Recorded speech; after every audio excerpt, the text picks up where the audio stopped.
Welcome back. We are continuing our program, and I'm very pleased to introduce now Mariam Issoufou. Is another dear colleague from ETH Zurich.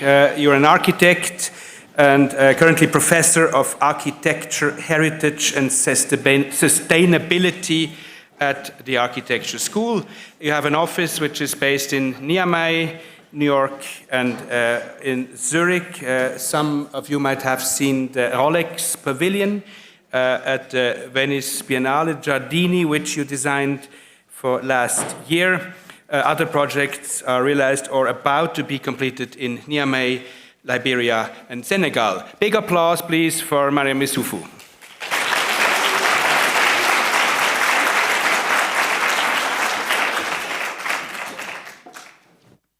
Thank you so much. This is activated.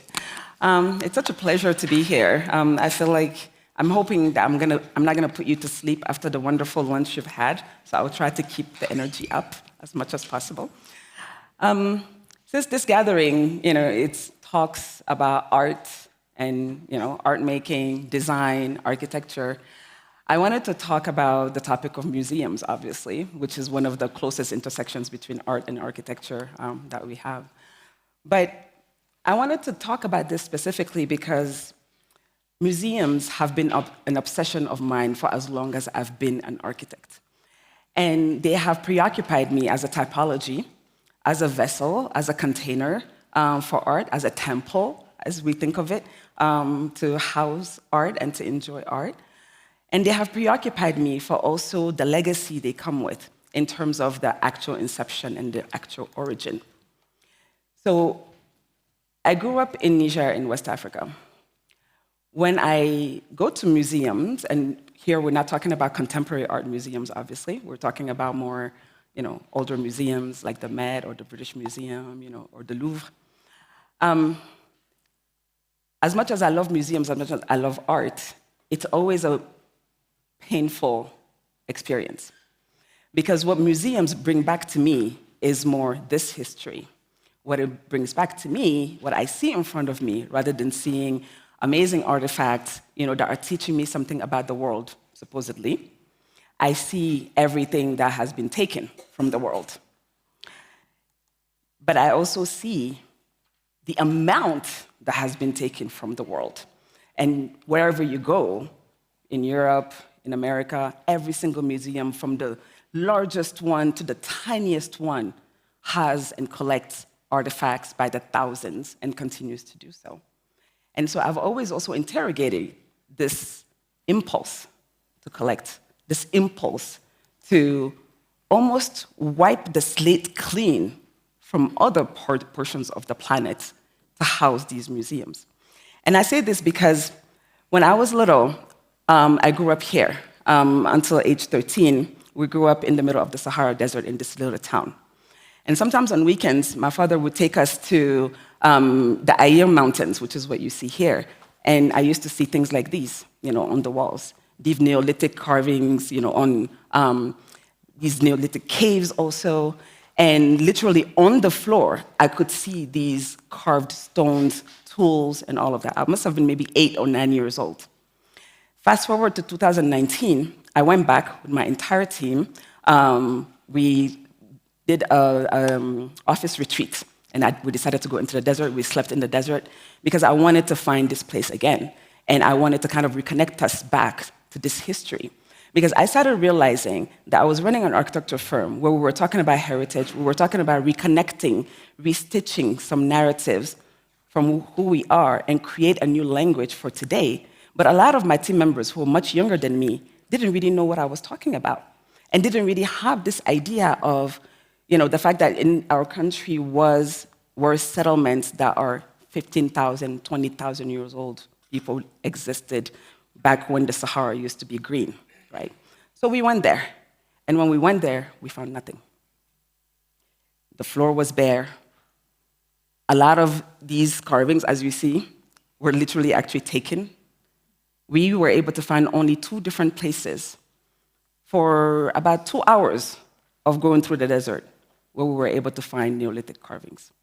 They all probably exist in different museums, out there.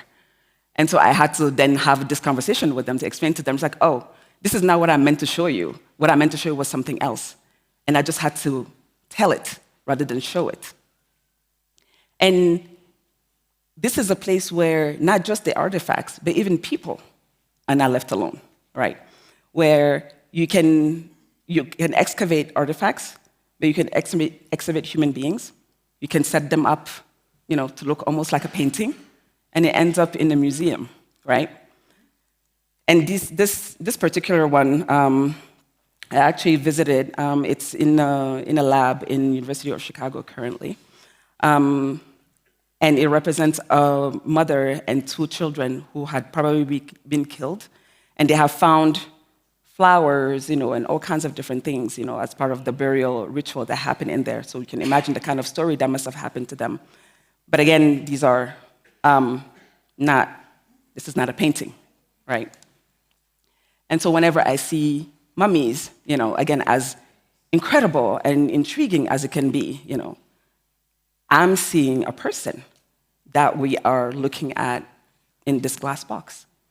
And I can't help but wonder, what it would be like if right here in this mountain, I stumbled upon, and I was telling someone the story yesterday, if I stumbled upon some kind of cemetery that's, let's say, 1,000 years old, and I decide to excavate it, and I pick up whoever is buried in there with their coffin, and all of that, put it on a plane, get it to Niger, put it in a glass box to tell them, look, this is a Swiss person from 1,000 years ago. Isn't it the same?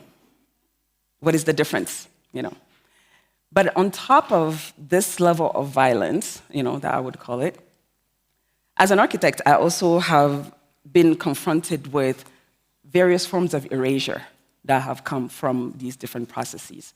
Entire cities being razed to the ground, as is the case of Benin City, that you see over here, that in a way removes certain memory, from a place.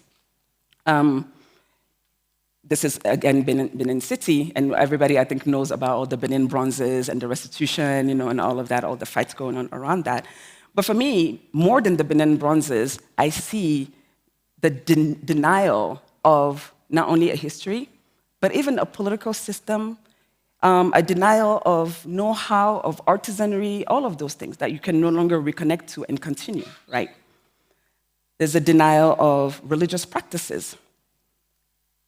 Buddha heads are very ubiquitous, especially in the Western world or in museums. But then, on the other side of the world where they were taken, these are temples with beheaded deities. How do you reconnect and kind of continue sort of the spiritual life that is supposed to come through these, sacred objects when you mutilate them in this way and you no longer have access to them? I'm currently working on a restitution project in Niger, actually, where there's a museum in the US that has a quite large collection from a civilization that's about 1,000 years old in Niger, and they want to restitute the full collection. And so I've been helping them really engage with the local population, especially young people, to have discourse and conversations about what these objects mean, about what they mean in terms of the identity, the heritage, what it means that they didn't even know these things were taken, they didn't know anything about these civilizations, and now all of a sudden it gets to come back. What do those mean?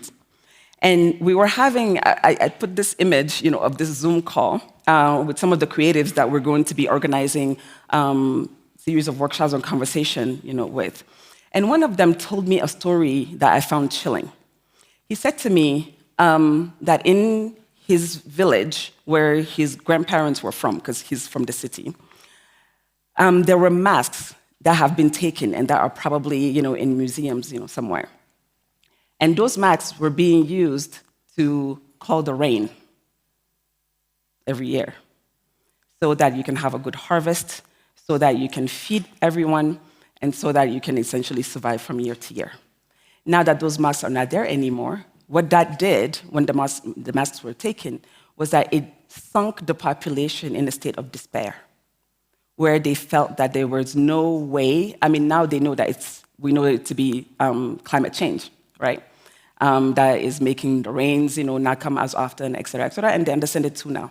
But for a very long time, there was sort of this disappearance of these artifacts were directly connected to their sense of hope. And so, coming kind of from that kind of perspective, these rituals, these sort of ways of interacting with the world, with space, with architecture, I started kind of thinking about two essential questions.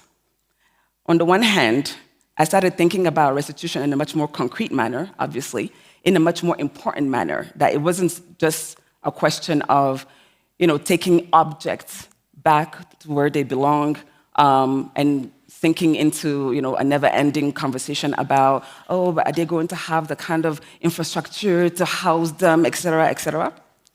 But then also, considering that nowadays museums are mushrooming all over the world, in the Middle East, in Africa, in Asia, in Central Asia, Southeast Asia, I started wondering about what a museum means on the other side of the planet that doesn't carry the same sort of relationship to objects that the West does, this same relationship to collecting. Because museum going is a learned behavior. There's nothing universal about it, right? So what does it mean when we make museums on the other side of the planet, and what is it that we're trying to achieve exactly through this typology? And so I explore it, I explored the first question through my pedagogy and my research, and the second one through my practice. In research, one thing that we really try to do, both with students, and in the writings that we do, is starting to question a lot of the typologies in architecture that we take for granted, that we see as universal, and the museum is one of them, for example. And to really also unearth the truth behind these typologies, where they come from, the museum coming from the Cabinet de Curiosité, that was collected privately, by people, being donated and growing and becoming this kind of destination then for populations for whom, you have to show these curiosities from halfway across the world. But most other parts of the world don't have this history. So why should they care about this typology? As an architect, this is something that I find important to wonder about. And then in studio, with my students, what we do is that we interrogate this question of this post-restitution museum. Like I said, rather than spending all of our time thinking about, who do we give these back to, et cetera, et cetera. These are not questions that were asked when these objects were taken. I like to think, I'm pretty sure. These objects came from those places, so obviously keeping them or keeping them intact or not is not necessarily an issue. And also, why does the perpetrator get to decide under which conditions something gets restituted or not, right? So those are all the questions that we confront with the students. And so then we fast forward, and I tell them, imagine that we're 50 years from now, and let's say we've decided to do the right thing, and we've decided that restitution is the way to go, and we've emptied out all the museums that have questionable objects. What does that look like? Because there was something about the fear, from art institutions, art directors, museum directors, about this discourse that I thought we could bypass, but actually starting to think about solutions. What would it look like if we were to empty them out? Could we reimagine a museum that doesn't necessarily depend on these objects in order to still be a destination, in order to still be, sort of a place where you get knowledge, you find community, makes you think, makes you imagine, faraway places.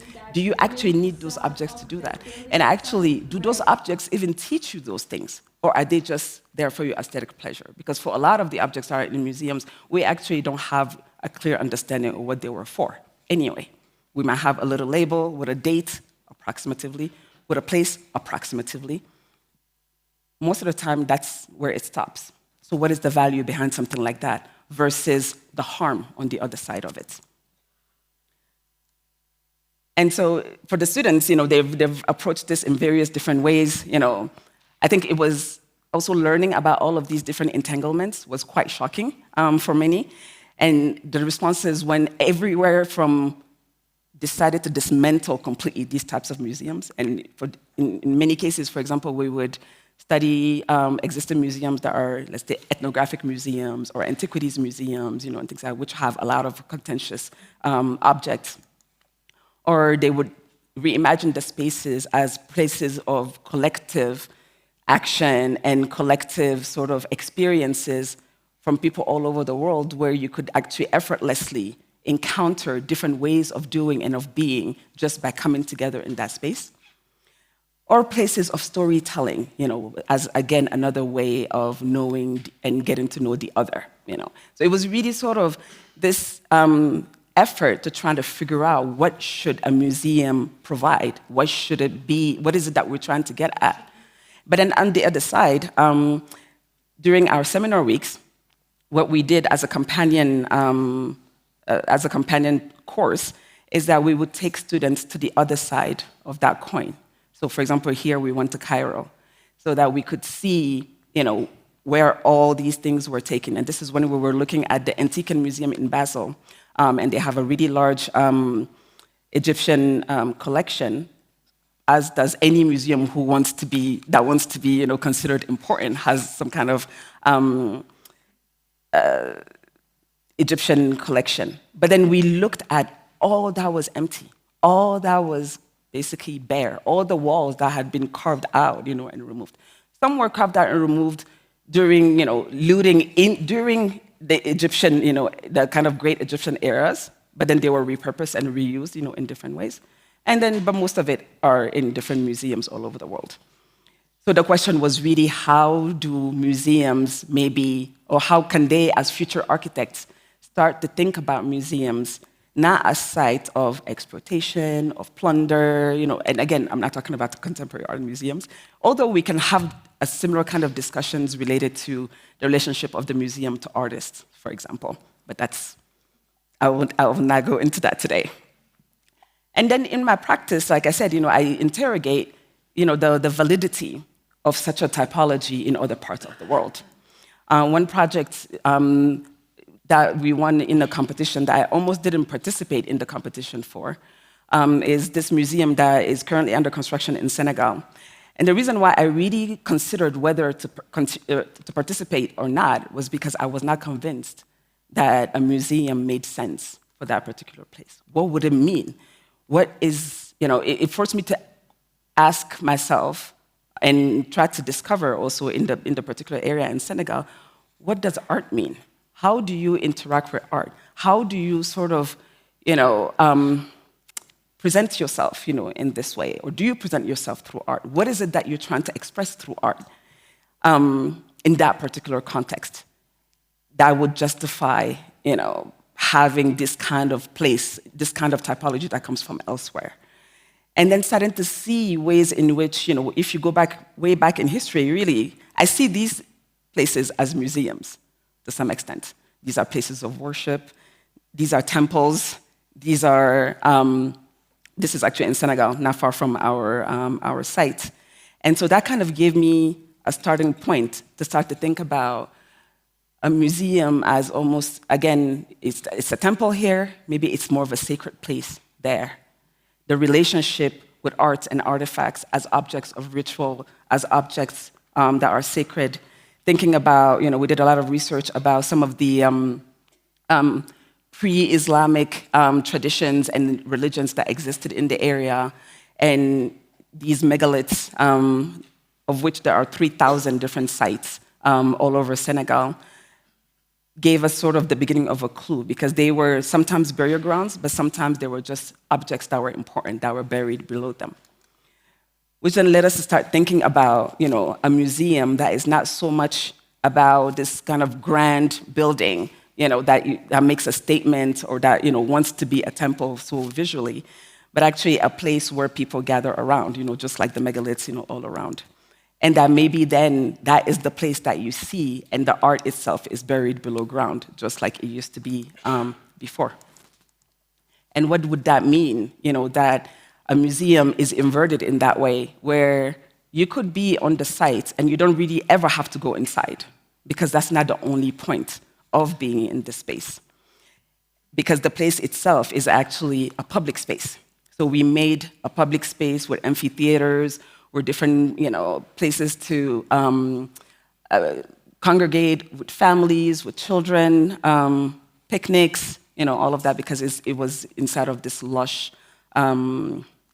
site that we could exploit from that point of view. And then you take the ramp to go down to the galleries if you want to, which are 6 meters below ground. But as you're making your journey down, you actually see inside the galleries already. So that it's not so much about sort of being in this place where you elevate the objects in that way, but actually it's in keeping the objects both sacred and also benign, almost. It's just kind of like this weird relationship between the two.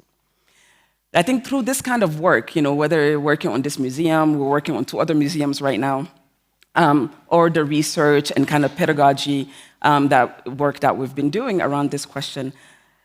One thing that I know, as of now, I still don't have the magic bullet answer to what is it, that is the answer or actually the perfect future of the museum. But one thing that I became convinced of is that now might be actually the perfect time for museums to transition away from being these places of gluttony and collecting incessantly and plunder and all of those things, but actually start becoming places of repair.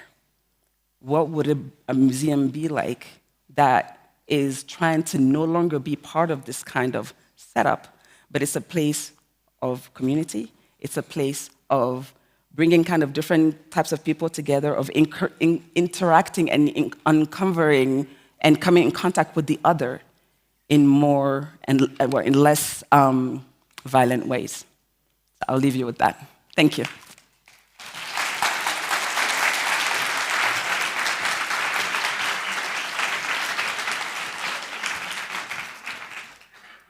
Thank you very much for this inspiring journey. Thank you. And these really relevant questions about the role and responsibility of museums. Are there questions? Oh. Please, E.A.T. That was fast.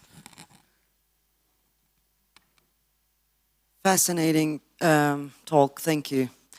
I watched the film or documentary Benin recently, and while watching the movie, I thought similar things to what I thought about during your presentation. And I wanted to ask you, what kind of a museum is a very central question. Can this be a factor as well? My question is this. The way that people look at the artifact that has been stolen and come back. This is something I thought about when watching the movie and listening to you now. Do they look at the artifact as this African art that have become foreign to them because they cut their relationship to it? Or do they look at it as their past? And do they connect with it really? This is such an excellent question, thank you. Because this is something that in the restitution case that we're currently working on that we discussed. And the answer is it depends. It's a timeline issue. So for this particular collection that the museum in the US is restituting, it's over 1,000 years old. So there's absolutely no connection to the current culture or history in any way, shape, or form. And so then the other thing that's happening is that we've been commissioned also to create a new pavilion to house, this collection. But this is happening only through conversations of how do they get displayed, what does it mean? So that's why we're going through a series of workshops and conversations to explore what that means and what that will look like. And it might not look like the typical museum that we see in this way, but it's very clear that it should be in a place where everybody should go and see it because we have no relationship to it. So then it becomes more of an artifact of history. It's almost like a history book. So then I see it as encountering them like going to a library and consulting a book to some extent to learn something. But then there are objects that are much closer to us, and that's very different. So when we were talking about the masks that I was talking about, for example, these ritual masks, to call the rain, for example, some of those practices have disappeared, but that's because they've been forcefully removed from people's practices.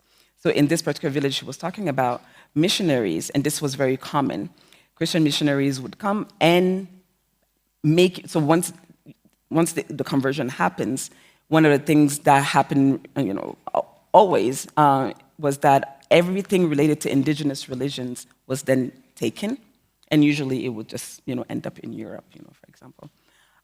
And so there's sort of a dual erasure that's happening here, right? Where your religion is also swapped out, at the same time, which is a forced disconnection. But that doesn't mean that that it's so far removed that you cannot reconnect with it, which was evident in the way that he was telling that story.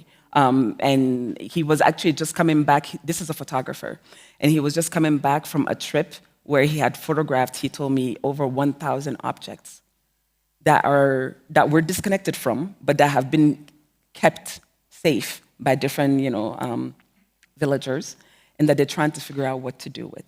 So the answer to your question is that it's bound to be complex. However, the sort of decision of what to do with those objects is one that I don't think lies with Western museums, right?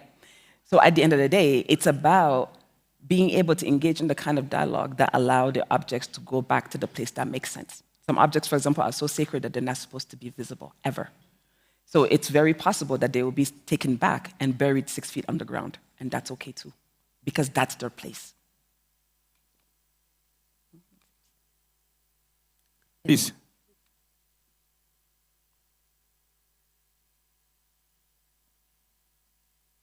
I guess I have a question from a language perspective in the sense of the definition of the museum. I always go back to, there's a wonderful text by Leslie Loco in Cave Bureau's catalog of an exhibition that they did at the Louisiana Museum, in which she talks about the Zulu term for architect, which is, I'm not going to try to translate it because it's a little hard, but it's this idea of a magician of space. So actually, the fact that the term of the architect in certain cultures doesn't exist, it's something very different. So I'm just wondering does it make sense to talk about a decolonial approach to the museum, or does one need to think of other terms which actually enable us to actually dismantle or rethink what that kind of institution can be? Yeah, I completely agree. I actually do think that we should probably change the name in order to be able to distance ourselves also from all of the different sort of built-in complexities and entanglements, that come with that term.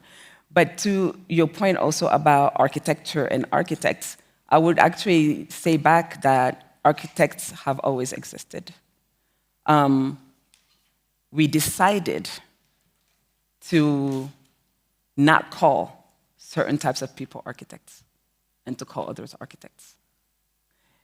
Construction and building and technology and the know-how of design and building is something that we've done for a long time as a species.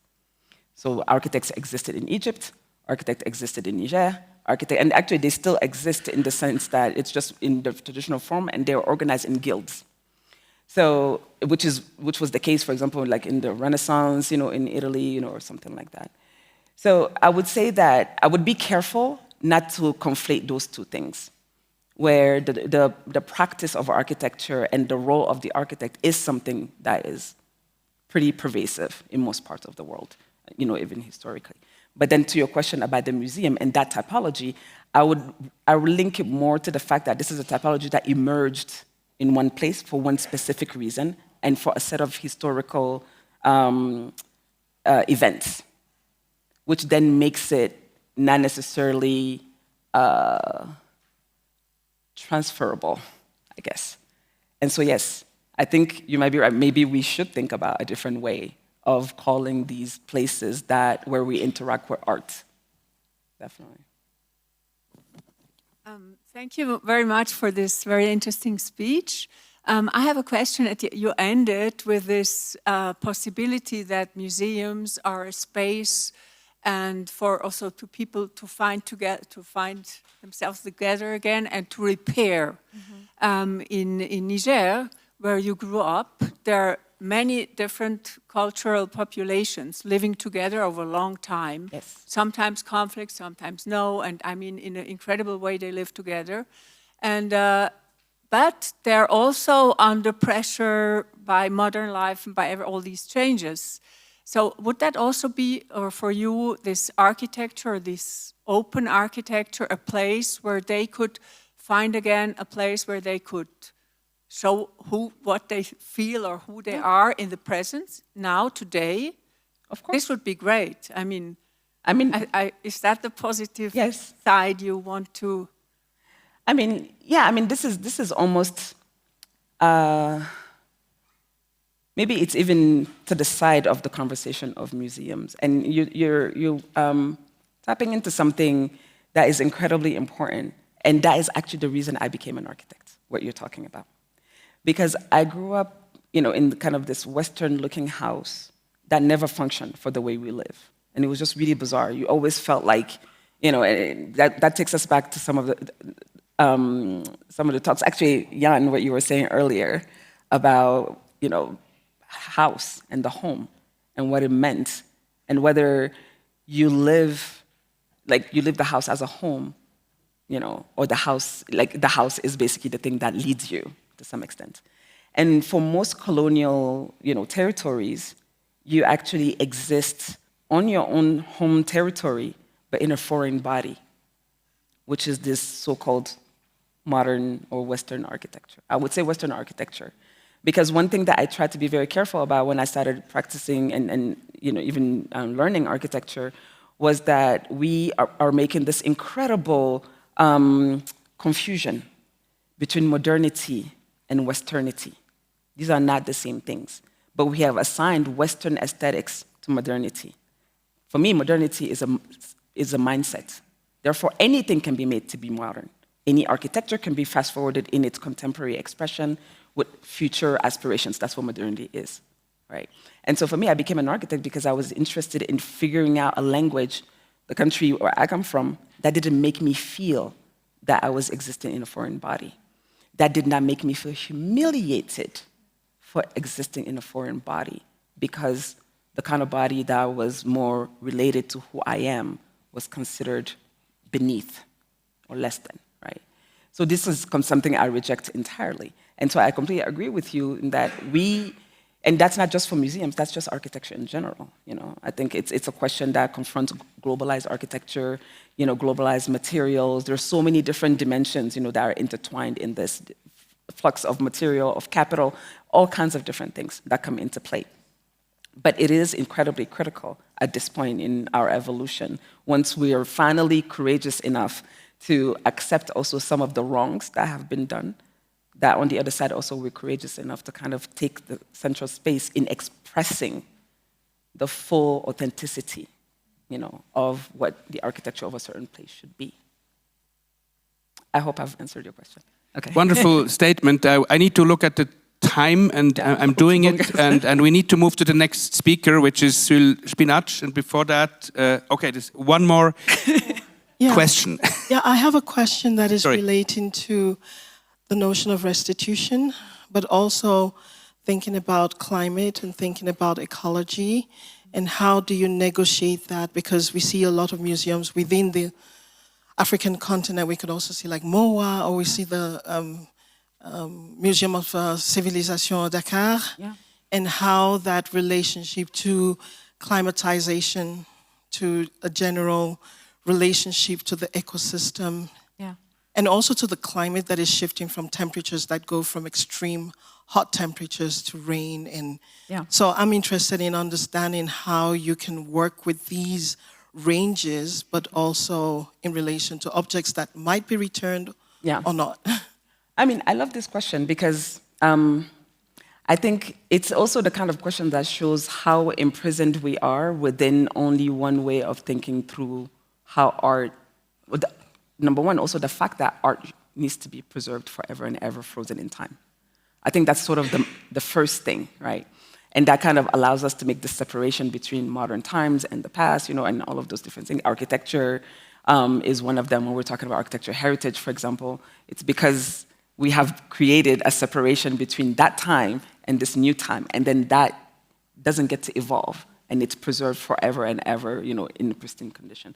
So I would question the necessity for such a thing. I think that goes back to what I was asking myself, and others about the necessity for collecting and maintaining things, in sort of certain conditions forever and ever. And then when it comes to, because also we've created this animal, this engine, that's the museum, and which is a fiction. There's nothing that says that this is the only way that you interact with art, and art needs to be preserved a certain way, no matter what. If we say that it does need to be preserved that way, no matter what, because we are saying that this should be kept forever and ever and ever, I think then the responsibility is also shared. What does this mean in terms of the artist's practice? Does the artist need to start thinking about also what is it that makes their art endure and perdure forever and ever? Which is actually traditionally was more the case. The kinds of materials that were used, stone, all of those things would last quite a long time. Does this mean something related to the kinds of spaces, to your point, that we're creating and the climate control, that we have? But then that has a lot to do with climate change, to your point. So what is that shared responsibility? How does that come in? And then from an architectural point of view, I think architecture itself is embedded with many devices that help respond to climate and acclimatize without necessarily using artificial energy sources, and things like that. There's a lot that we can do through not only ventilation, through the ways in which we make form, the way, there's sort of a lot of, some of it is like airflow and fluid dynamics, all kinds of different things come into play, right? Like when you think about the first air conditioner, air conditioners in Iran, for example, with, wind towers with water like at the bottom that essentially make an air condition. So I think there's a lot of things that we can do, but I think we do have to also challenge ourselves to interrogate the way our relationship to objects and this necessity that we seem to impose for the foreverness and the freezing in time-ness of things. Thank you very much. Big applause for Mariam Issoufou.